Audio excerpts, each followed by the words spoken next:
મીડિયાના મિત્રોને ધ્યાન હોય તો હું પાછલા વર્ષમાં જવા માંગીશ કે 17/5/2025 જ્યારે અમે લેન્ડ ગ્રેબિંગની સુનાવણીની કલેક્ટરની બહાર સુનાવણી થયા બાદ આવ્યા હતા ત્યારે જ મેં જાહેર કર્યું હતું કે આવનાર દિવસમાં આશીષ જોશીને ગુંડો છે, ખંડણીખોર છે, બુટલેગર છે એ પ્રમાણેની ફરિયાદો થશે. ખાલી આ લેન્ડ ગ્રેબર તરીકે નહીં પણ એનાથી વધારે આગળ વધીને આ સત્તાધારી પક્ષ અમારી પર એટેક કરશે. અને જે વાતની અમને છેલ્લા અઠવાડિયાથી ગંધ હતી, શંકા હતી, અને એ આજે સિદ્ધ કરી બતાવ્યું કે સંખેડામાં ક્યાંક ઓરસંગ નદીમાં દારૂ પકડાય અને એ દારૂ મેં મારા વોર્ડ નંબર 15ના ઉજળિયાત વર્ગના સુશિક્ષિત નાગરિકો માટે મંગાવ્યો છે એવું ભારતીય જનતા પાર્ટીનું માનવું છે. એવું દેખાઈ રહ્યું છે આની અંદર કે આ વોર્ડ નંબર 15માં દારૂ વેચીને વોટ મળે છે એવું એ કહેવા માંગી રહ્યા છે કે મેં મંગાવ્યો છે કોંગ્રેસના ઉમેદવાર તરીકે. આ FIR શાંતિથી વાંચશો તો ખ્યાલ આવશે કે એમાં 2 જ નામનો ઉલ્લેખ છે. એક ગાડી ચલાવનાર ડ્રાઈવર, જે ગાડીનો નંબર પ્લેટ પણ નથી, અને એક મંગાવનાર. તો એમાં મોકલનાર કોણ છે એનો ઉલ્લેખ તો હોવો જોઈએ ને. ડ્રાઈવરને તમારે કહેવું તો પડશે ને કે આ ક્યાંથી તું ભરી લાવ્યો ને કોણે ભરી આપ્યો. તું તો ગાડી ચલાવનાર વ્યક્તિ છે તો ક્યાંથી ભર્યો એનું તો ક્યાંય નામ જ નથી. એટલે મોકલનારનો અંદર એમને કોઈ ઉલ્લેખ નથી કર્યો, પણ મંગાવનારનો ઉલ્લેખ ચોક્કસ કર્યો છે. પ્રજા જાણે છે. અને ડભોઈ નગરનો રહેવાસી છે, લાલ બજાર વિસ્તારનો રહેવાસી, એ પણ ખ્યાલ આવી જાય છે કે આ કોની સૂચના અને કોની દોરી સંચારથી આ ફરિયાદ નોંધાવવામાં આવી છે. હવે એ પ્રમોદભાઈ પાંડેની પહેલા તો પોલીસ નાર્કો ટેસ્ટ કરાવે, આશીષ જોશીનો પણ કરાવે, અને જે ફરિયાદી બનનાર જે કોન્સ્ટેબલ છે એનો પણ કરાવે. જે પંચ સાક્ષી છે બધાના જ નાર્કો ટેસ્ટ કરાવશે એટલે સત્ય બહાર આવશે.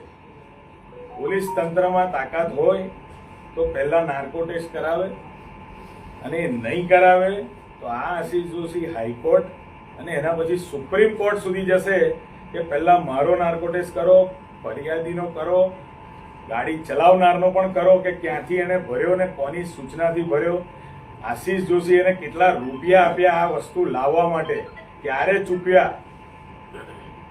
એટલે આ આજે નહીં અને કાલે ને આ લાંબી લડાઈ છે ને અમે લડીશું. અમને ખબર છે કે તમારી સત્તા જઈ રહી છે એટલે તમે સત્તા બચાવવા માટે આ રીતે ખોટા જે પણ તમારે કેસ કરવા કરો.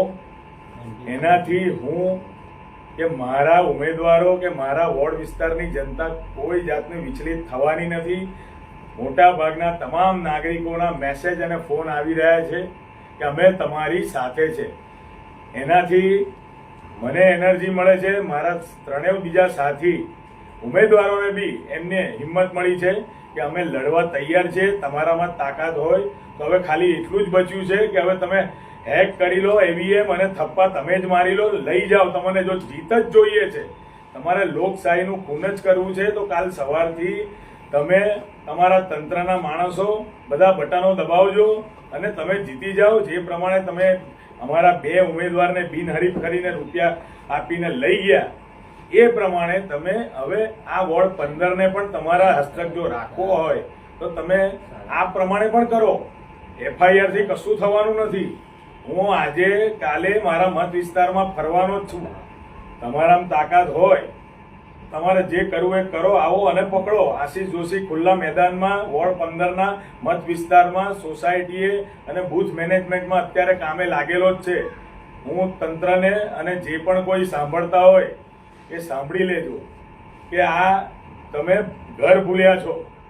આ તમારું તંત્ર, તમારા કાઉન્સિલરો તિરંગા યાત્રા વખતે મારી જોડે માફી મંગાવવાની કોશિશ કરી હતી. આજ તમારા અધિકારીઓએ પણ પેન ડાઉન કરીને માફી મંગાવવાની કોશિશ કરી, ત્યારે બી કીધેલું કે આ ગળું કપાઈ જશે, આશીષ જોશી પાછો નહીં પડે.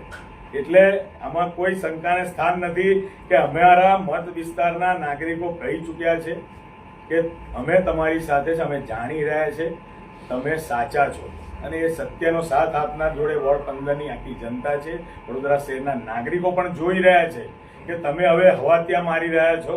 તમને લાગી રહ્યું છે કે અમારો ભ્રષ્ટાચારનો પોપડો ખોલવાનો છે, નવી ટર્મમાં અમારે જેલમાં જવાનો વારો આવવાનો છે, એટલે આ બધા જ હથકંડા શરૂ થયા છે.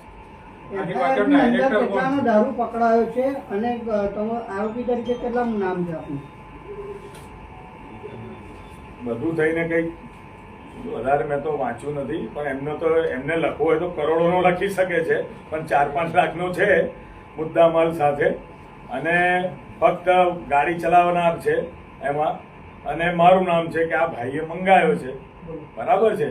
કયા પોલીસ સ્ટેશનમાં ગુનો દાખલ થયો? સંખેડા પોલીસ સ્ટેશનમાં હાલમાં ગુનો દાખલ થયો છે. ઓરસંગ નદીના પટમાં ક્યાંક રાત્રે એમને ભૂલથી એમના હાથમાં દારૂ આવી ગયો છે, બાકી તો આવતો નથી. અને ડભોઈ નગર એટલે કહેવાય છે કે બુટલેગરોનો અડ્ડો છે, એ પણ સાબિત થઈ ગયું આજે કે આ દારૂ લાવનારા લોકો બધા વધારે મોટા ભાગના ડભોઈ નગરમાં જ રહે છે, એ પણ જરૂર સાબિત થઈ ગયું. આ સ્ક્રિપ્ટના ડાયરેક્ટર કોણ છે? એ સ્ક્રિપ્ટના ડાયરેક્ટર નાર્કોટેક્સથી ખુલવાના છે, અને આશીષ જોશી નાર્કોટેક્સ કર્યા વગર જંપવાનો નથી, એ સમજી લેજો. આજે નહીં ને કાલે હાઈકોર્ટ પરમિશન નહીં આપો તો હું સુપ્રીમ સુધી જઈશ, પણ હું નાર્કોટેક્સ કરાવીને રહીશ. આશીષભાઈ, પોલીસ સ્ટેશનમાંથી આપને કોઈ ફોન કરીને જાણ કરવામાં આવી છે કે આરોપી છે, તમે હાજર થઈ જાઓ, કેવું કોઈ જાણકારી? હજુ સુધી મારો કોઈએ સંપર્ક કર્યો નથી, પણ લોકશાહી પદ્ધતિને જે ગળું દબાવવાની કોશિશ થઈ રહી છે, એ આપ બધાએ જોયું કે 24 કલાક બી ચૂંટણીને વોટિંગને બાકી નથી, ત્યારે આ પ્રમાણેની હરકત એ આ વડોદરા શહેરની પ્રજા લાગણીશીલ છે, પણ ગાંડી ગેલીને મૂર્ખી નથી. એ તમને સમજો કે આ લોકો અત્યારે જોઈ રહ્યા છે કે તમે શું કરી રહ્યા છો. સત્તાના જોરે તમારે એક કોર્પોરેશનની 4 સીટો તમારી શું જઈ રહી છે કે તમે એટલા બધા લાલ પીળા થઈ ગયા છો કે હવે જે આદેશ કરવામાં આવ્યા હશે ગાંધીનગરથી એ પ્રમાણે પોલીસ વર્તી રહી છે, એવું સ્પષ્ટ આમાં દેખાય છે. આપને કેવી રીતે ખબર પડી કે આપની સામે આવી રીતે પ્રોહિબિશનનો કેસ દાખલ થયો? મીડિયાના જ માધ્યમથી, કેટલાક અમારા હિતેચ્છુ મીડિયાના માધ્યમથી ખબર પડી, અને પછી અમારા એડવોકેટ જે પોલીસ સ્ટેશન છે ત્યાંથી તપાસ કરીને FIR ને બધું મંગાવ્યું છે, એટલે જવાબ આવશે.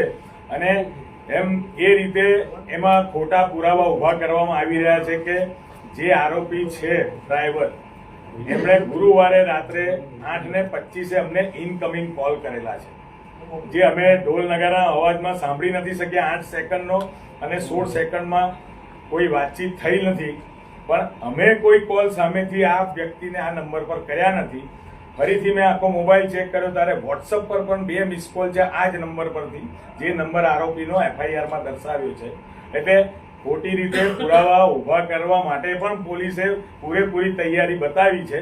અનનોન નંબરથી ફોન આવે, હું ચૂંટણી લડી રહ્યો છું, એટલે સ્વાભાવિક છે કે મારે કોઈ બી નાગરિકનો હોય કે કઈ બી કામનો ફોન હોય તો ઉપાડ્યો હશે, પણ 8 સેકન્ડ અને 16 સેકન્ડના 2 કોલ ઉપાડેલા છે ગુરુવારે રાત્રે 8:25 આ નંબર પરથી આવેલા. એના અમે રેકોર્ડ સ્ક્રીનશોટ રાખેલા છે, કોઈ સેવ કરેલો નંબર નથી, અને પછી વોટ્સઅપની અંદર પણ એ જ નંબર પરથી 2 મિસ કોલ છે જે અમે ઉઠાયા. પ્રોહિબિશનનો ગુનો છે આપની ઉપર, તો આપ આગોતરા લેશો આમાં? શું કરવા લેવાની જરૂર છે? મારે આવે પોલીસને જે કરવું જ છે, સત્તાધારી પક્ષને ખુશ કરવા માટે તો કરે, જનતા જોઈ રહી છે. તમારામાં તાકાત હોય તો આશીષ જોશી તો વોર્ડ 15ની દરેક સોસાયટીમાં અત્યારે બૂથ મેનેજમેન્ટ માટે ફરી રહ્યો છે, આવો અને લઈ જાઓ. એનાથી મારા વોર્ડની જનતા વિચલિત થવાની નથી, ગભરાવાની નથી, ડરવાની નથી. છેલ્લા 3 દિવસ હું ભાષણમાં બી બોલ્યો છું કે વૈષ્ણવોને, બ્રાહ્મણોને, પટેલોને, સોસાયટીના આગેવાનોને ધમકાવવામાં આવે છે. હવે તમે એ હરકત પર ઉતર્યા છો. તમને વોર્ડ 15 કોઈ બી રીતે જીતવો છે, તમને પરિણામ 28 જોવા મળશે. આવતીકાલે કદાચ પોલીસ તમને લઈ જાય તો આપના જગ્યાએ કોણ તમારું નેતૃત્વ આવતીકાલે સંભાળશે?